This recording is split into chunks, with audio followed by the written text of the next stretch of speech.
Welcome friends, welcome to India சமையல். இன்னைக்கு வீடியோவில் ஹெல்த்தியான ஸ்நாக்ஸ் ரெசிபி, குட்டீஸ்க்கு ரொம்ப பிடிச்ச makhana recipe.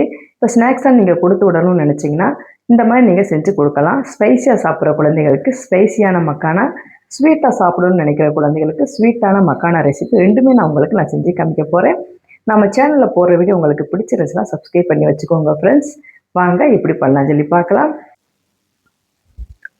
Spicy makhana, sweet makhana, வாங்க வீடியோக்குள்ளே போகலாம். இப்போ ஒரு கடாய் எடுத்துக்கோங்க. அதில் 1 டீஸ்பூன் அளவுக்கு பட்டர் சேர்த்துக்கலாம். பட்டர் நல்லா சூடானதுக்கப்புறமா 1 கப் அளவுக்கு நான் மக்கானா எடுத்திருக்கேன்.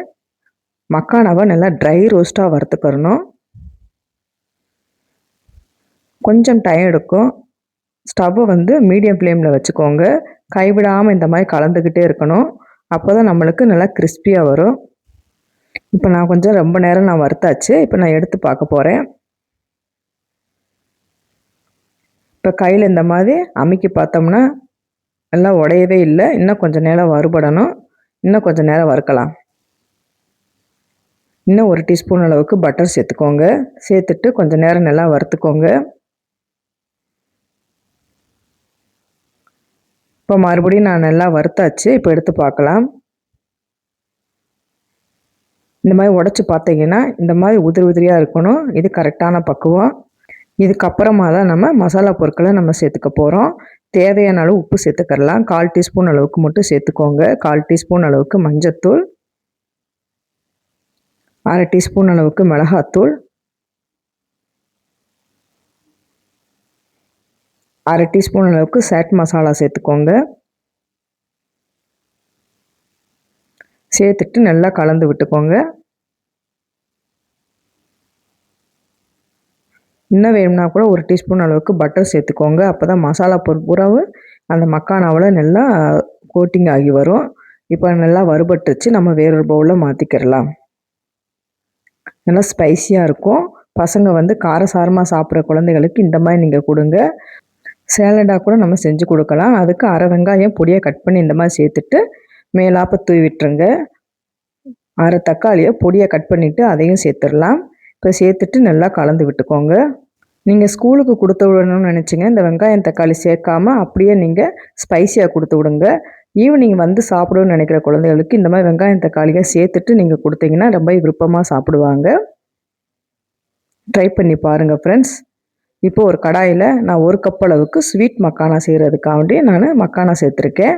இதையும் நல்லா ட்ரை ரோஸ்ட்டாக நம்ம வறுத்துக்கிடலாம். மக்கானாவை மட்டும் நல்லா வறுபட்டதுக்கு அப்புறமா தான் நம்ம அடுத்த பொருளெல்லாம் சேர்க்கணும். இப்போ இதை நல்லா உடச்சி பார்த்தீங்கன்னா நல்லா உடைய வருது. இது கரெக்டான பக்குவத்துக்கு இருக்குது. இப்போ இந்த மக்கானா வேற ஒரு தட்டில் நம்ம மாற்றிக்கிடலாம். இப்போ அதே கடாயில் 1 டீஸ்பூன் அளவுக்கு எள்ளு சேர்த்துக்கிடலாம். நீங்கள் கருப்பு எள்ளு இல்லைன்னா வெள்ளை எள்ளு எது வேணும்னாலும் சேர்த்துக்கோங்க. எள்ளு நல்லா டப்பு டப்புன்னு வெடிக்கணும். அந்த ஸ்டேஜில் நம்ம எள்ளு நல்லா வறுத்துட்டு எடுத்துடலாம். இப்போ பார்த்தீங்கன்னா எள்ளு நல்லா வெடிக்குது. இதை எடுத்து வேற ஒரு தட்டில் மாற்றி வச்சுக்கிடலாம்.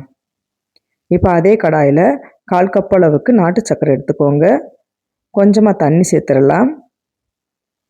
வெல்லம் நல்லா கரைஞ்சி ஒரு பிசுபிசுப்பு தன்மை வரணும். அந்தளவுக்கு நல்லா வெந்து வரட்டும். வாசனைக்கு 1/4 டீஸ்பூன் அளவுக்கு ஏலக்காய் தூள் சேர்த்துடலாம். ரொம்பவும் டைமே எடுக்காது. பார்த்தீங்கன்னா தெரியும் அந்த வெல்லமெல்லாம் நல்லா கரைஞ்சி ஒரு மாதிரி பிசுபிசுப்பு தன்மை வந்திருக்கு. இந்த ஸ்டேஜில் நம்ம வறுத்து வச்சுருந்த மக்கானாவை சேர்த்துடலாம். மக்கானாவை சேர்த்துட்டு ஸ்டவ்வை லோ ஃப்ளேமில் வச்சுக்கோங்க. இந்த மாதிரி கலந்து விட்டுக்கிட்டே இருக்கலாம்.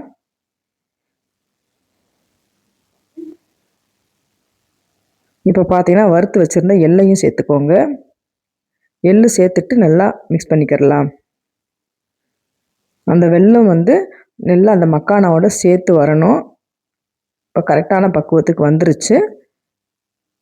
இதை நம்ம எடுத்து ஒரு தட்டில் போட்டு நல்லா ஆற வச்சிடலாம்.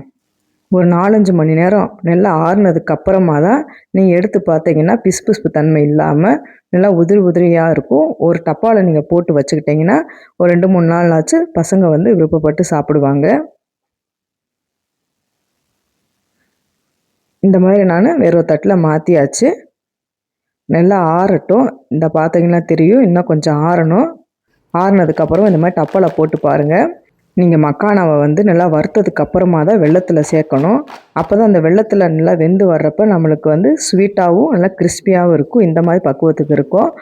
நீங்களும் இந்த மாதிரி ட்ரை பண்ணி பாருங்கள். ட்ரை பண்ணி பார்த்துட்டு கமெண்ட் பண்ணுங்கள். உங்களுக்கு இந்த வீடியோ பிடிச்சிருந்துச்சுன்னா லைக் பண்ணுங்கள், ஷேர் பண்ணுங்கள், கமெண்ட் பண்ணுங்கள். உங்களை நான் வேற ஒரு சந்திக்கிறேன். பாய். தேங்க்ஸ் ஃபார் வாட்சிங்.